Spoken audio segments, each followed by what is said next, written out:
date. Et vous avez compris, aujourd'hui, c'est l'ambiance des vacances, mais nous sommes dans les 72 heures du RAMPES. Le RAMPES, c'est le réseau des péréducateurs du Sénégal. 15 ans jusqu'à 16 ans, 16 ans d'édition, c'est ce qu'ils ont fait. Alors nous allons vous les présenter et nous allons venir dans le vif du sujet parce que nous allons parler des 72 heures du RAMPES. C'est toute une histoire.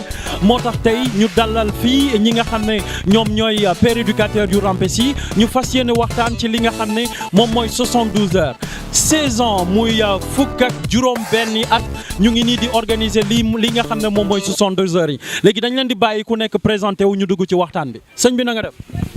sëñ bi maa ngi fi bon maa ngi tudd Malé Sakho nekk vice-président chargé de la vie des cellules jóge ba Sédhiou donc ñëw ci 72 heures Mbour yi.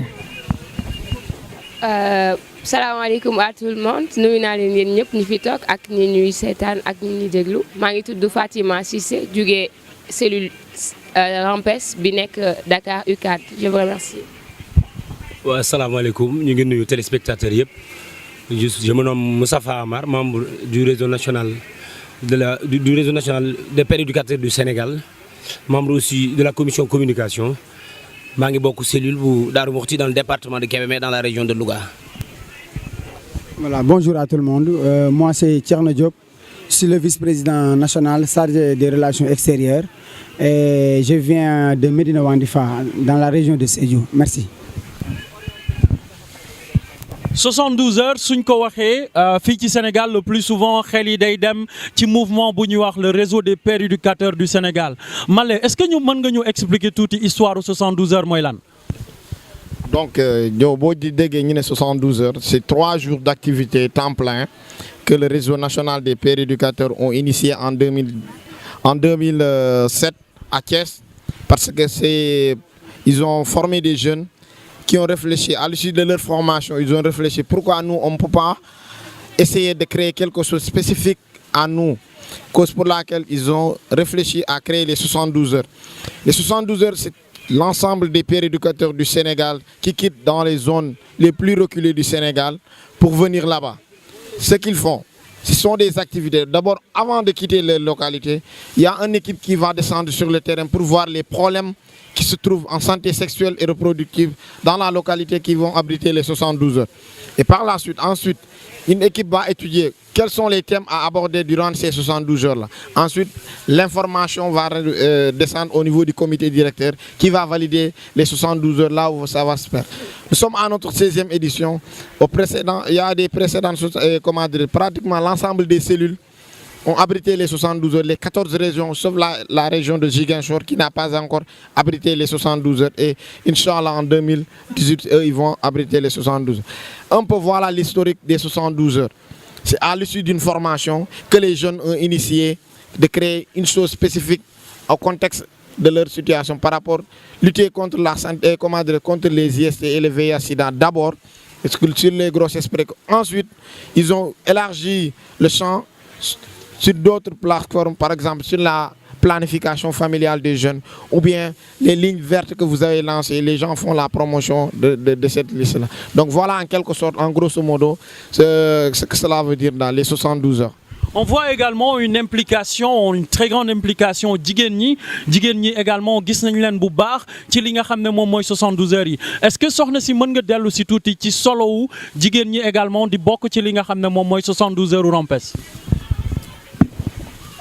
Déjà jigéen ñi am nañ ci implication bu rëy bu am solo dañoo nekk ci dëkk boo xamante ni si on a tendance à pas rejeter mais on a tendance à minimiser la place de la femme dans la société. Donc quitter ces régions, moi je viens de Dakar, il y en a qui viennent de Mbacké, qui viennent de Ziguinchor et tout. C'est je dirais pas une indépendance, mais c'est quand même une maturité de venir jusqu'ici, s'assumer et de pouvoir être dans un groupe et de pouvoir s'adapter à ce groupe et de pouvoir participer à mieux faire valoir li nga xamante ni si moo ñu jëlee de fi ñu dëkk ba fi ñu ñëw nii. Donc jigéen ñi am nañ ci une très grande part parce que moi c'est ma 2e édition. J'ai commencé à fréquenter le RAMPES en 2016 l'année dernière. C'est ma 2e édition. C'est à travers le réseau qu'aujourd'hui je peux avoir la latitude et l'aisance de parler dans un public, d'être aujourd'hui seule parmi des hommes prendre la parole wax li ma xalaat ak li nga xamante ni si moom laa gëm. Donc je dirais que le RAMPES m'a fait gagner dans la mesure où j'ai une certaine latitude de parler et puis aussi être consciente que tout le monde peut être une porteuse ou bien un porteur de voix. C'est important. On est dans un pays où les jeunes constituent la majeure partie de la population et les femmes pèsent lourd sur la balance. Donc, il est actuellement temps que les jeunes filles prennent conscience de cela et savent que, comme on dit en wolof, ñaari loxo mooy takk tubéy mais ñaari loxo mooy takk sër. Voilà, gis nañu également, on a vu Diawrine, gis nañu énormément d'activités dans les 72 heures. On a même l'impression que les jeunes ne se reposent même pas parce que ils sont réveillés à 6 heures du matin, il y a des activités à partir de 8 heures jusqu'à 18 heures et ça continue jusqu'à 23 heures. Mais quel est le secret en fait? Pourquoi les jeunes s'activent autant? Quel est le secret dans les 72 heures du RAMPES? Voilà, merci beaucoup. Li ñu mënoon expliquer foofu rek mooy li ñu jàng moom la ñuy tari parce que tamit wax na ko léegi nii fii nga xamante ni foofu la 72 heures RAMPES jógee mooy ci formation la ñu demoon ñu am lu ñu jox ñu war a def démultiplication fexe ba ñun li ñu jàng ñu yaatal ko ñeneen ñëpp jot rythme boobu noonu ñu tàmm mooy doyen ñu fi fekk moom muy continuer encore di perpétuer nga xamante ne du jeex RAMPES nag secret bi ci nekk mooy ñi nga xamante ne ñoom ñoo jiite du ñu xaar toujours da nga leen di fekk sur le terrain ñoom ñooy jiitu nga xamante ne yow boo ñëwee doo am lay ba pare tamit bi ñu fi ñëw dañu xam ne ñetti fan la fi bu ñu fi defoon tamit ay 1 an du doy mais ñetti fan yi ñu fi nekk dañuy fexe ba tënk ci loo xamante ni nit ki fi waroon def 2 ans sax du ñëwee li ñu fi def du ko fi def parce que ñun technique bi ñu utiliser la par exemple ñun sensibilisation la ñuy def sensibilisation bi ci gën a gaaw mooy dox ak sa tànk dem ba fi nga xamante ni fi leen di nga jox leen information par exemple on travaille avec la couverture maladie universelle yéen a ngi dégg ñu ngi jox ay millions télévisions yi di jox ay millions rajo yi pour ñuy jàllale affaire bi mais ñun li ñu ciy def keneen mënu ko parce que ñun démb am na ku ñu dem seete ji di waxtaan ak moom mu ni am na benn ami pêcheur boo xamante ni weer bu nekk presque dina jël 1 million de francs CFA déposer ko ci pharmacie pour ay garab kese pour ñu muy liggéeyloo donc kooku bu comprendre exactement ne dans la couverture maladie universelle am na pàcc bu ñu jagleel ñi nga xamante ni mooy pêcheurs yi agriculteurs yi ak ñeneen ñi nekk dans le secteur informel dina ñëw bindu ci adhéré wu ci mutuelle de santé bi nga xamante ni affaire bi day gën a yomb ci moom 1 million de francs CFA bu fekkoon ni 10 personnes la ci doon faj tey jii mën na ci faj lu mat 100 parce que dañu koy jox benn carnet boo xam ne 1000 francs la koy jëndee mu fay 3500 par personne par an ñu ci baree ba dina am possibilité jël ba 18 personnes noonu la ñuy def ak waa Maristop International seen information yoo xam ne mënul jàll ñu dem dajeeg moom fexe ba agsi yóbbu ko ci ñi nga xam ne ñoom la soxla tey ñu ngi fii ci plage bi gis nga ñii nekk ci plage par exemple amuñu jotu ci saytaan télévision amuñu jotu déglu rajo mais ku leen fekk ñu toog nga ñëw impliqué leen dugal leen ci dañuy xam ne ñii ci système bi la ñu bokk par exemple waruñu bàyyi ne nit jeunes yi ñii ñu ngi feelee moo leen intéressé lutte bi moo leen intéressé ñii football ñu toog di leen seetaan ku ci nekk li mu nekk boo ko ci bëggee génne ca nga koy fekk d'abord wàcce sa bopp ba tolloog moom soo ko mën a indi ci li nga nekk mooy suñu secret te tamit nit ñi nga xam ne ñoom la ñuy fekk si toujours ci rencontre bu ñu dem ñoom ñoo ñuy motiver par exemple on est à Mbour accueil bi dafa chaleureux amuñu benn problème dañuy dugg fu ñu neex gis nga fi ñu toog par exemple dañu ñëw fu ñuy fay la mais dañu ñëw ñu bàyyi ñu parce que xam nañu lu ñuy def ci intérêt réew mi la parce que tamit li ñuy def c'est une démarche participative suñu yéene ñun mooy participer au développement du pays te loolu ko nekk ak ni nga ko war a mën a defee ñun nag ni ñu jàpp mooy li nga xam ne mooy gàllankoor askan wi muy maladie yi nga xamante ne ndaw ñi ñu ngi jàkkoonte ak moom te xamuñu li ñu ci mën a fekk suba ñu gàttandu maladie yooyu ba ñoom duñu ci jot loolu mooy suñu secret ñu ngi lay remercier yow tamit parce que fu ñu nekk yow yaa nga fa te lii ngay defal tam moo ñu am na ñoo xamante ne nekkuñu présentement à Mbour te dinañu seetaan à travers le net te loolu yow yaa ko yombal nekk nañu tamit formation RAES pare bi ñuy pratiquer ñëw nga tamit encore assister les pairs donc toujours vous avez été à proximité de nous et ñu ngi la ciy remercier infiniment. Voilà, donc vous avez compris, énormément de participation des jeunes, énormément d'activités. Dañuy dellu ci suñu jawrin mi nga xam ne il est au cœur de l'organisation. On a vu également que dafa mel ni da ngeen doon tester jeunes yi par rapport ak seen connaissance ci li nga xam ne moom mooy jëm ci santé de la reproduction mu nekk une partie intégrante ci seen programme RAMPES. On a vu Génie en herbe, on a vu énormément de questions yi nga xam ne da ngeen ko doon poser ñi nga xam ne dañu ñëw participer 72 heures yi. Est-ce que vous pouvez revenir sur ça ñi nga xam ne ñu ñuy seetaan ñu gën a comprendre lan moo tax. Allez, voilà, merci beaucoup Mandiaye. Donc juste pour leeral nag c'est vrai boo xoolee tey loolu innovation majeure la ci 72 heures parce que ñun bi ñu ñëwee en 2015 ñoo initié comme quoi que ne il faut aussi ñu essayer xool les jeunes yi nga xam dañu leen di indi seen niveau de connaissance te nu ñu ko mën a tester mooy ku ci nekk parce que n'oubliez pas que depuis bi ñu installé réseau ba léegi dans chaque localité du Sénégal aujourd'hui à peu près am nañ fa cellule mais c'est bien maintenant de vérifier est-ce que réellement les cellules là fonctionnent normalement, est-ce que ñoom formation yi ñu demandé woon def nañ des formations d'abord, est-ce que bi ñu defee formation ba pare am na ay acquis yoo xam ne ñoom kii nañ ko. maintenant loolu dañu jàpp ne les matchs de génie en herbe bi ñu mën a permettre à ce que ñu vérifier niveau de connaissance des uns et des autres.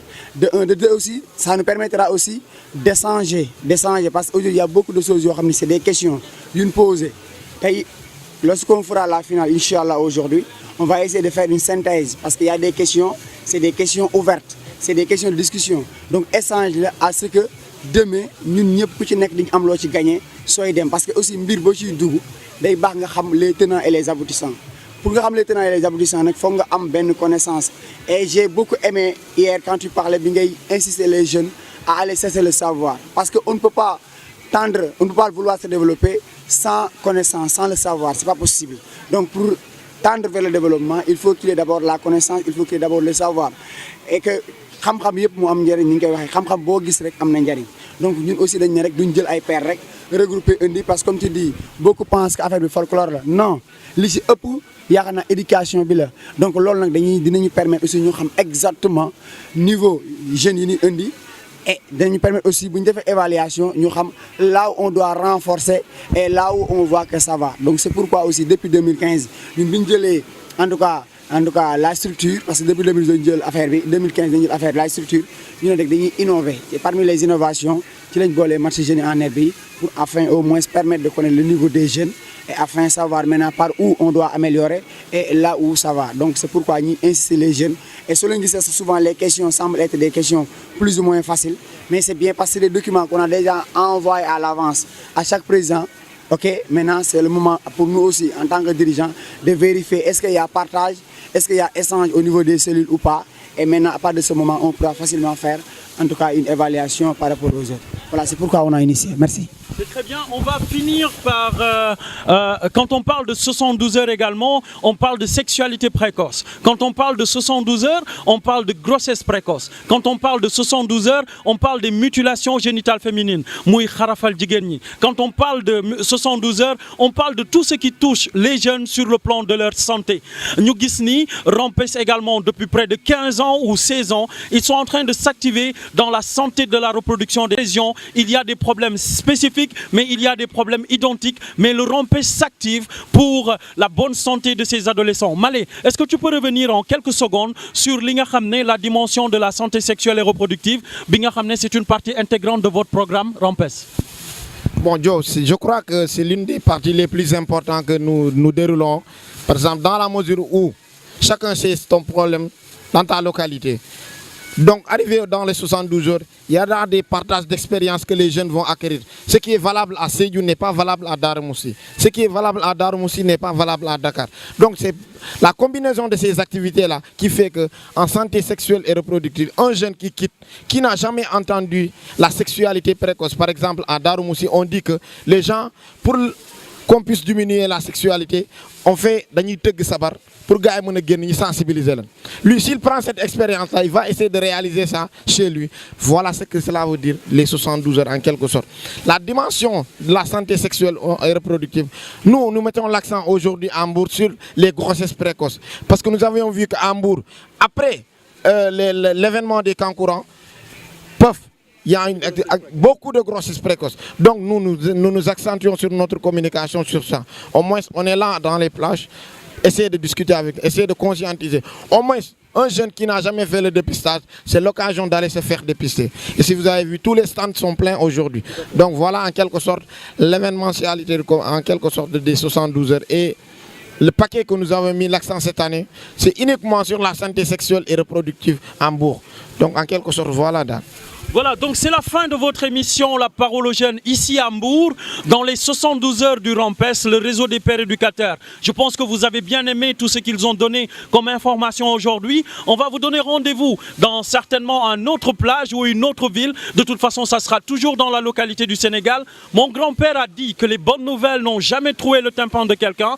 On remercie énormément l'équipe de Massata Problem qui gère tout ce qui est film, images. On pense également à l'Arad et à toute l'équipe de Massata Problem. Et on vous donne rendez-vous très prochainement dans une autre émission Parole aux Jeunes. Ciao. Bra.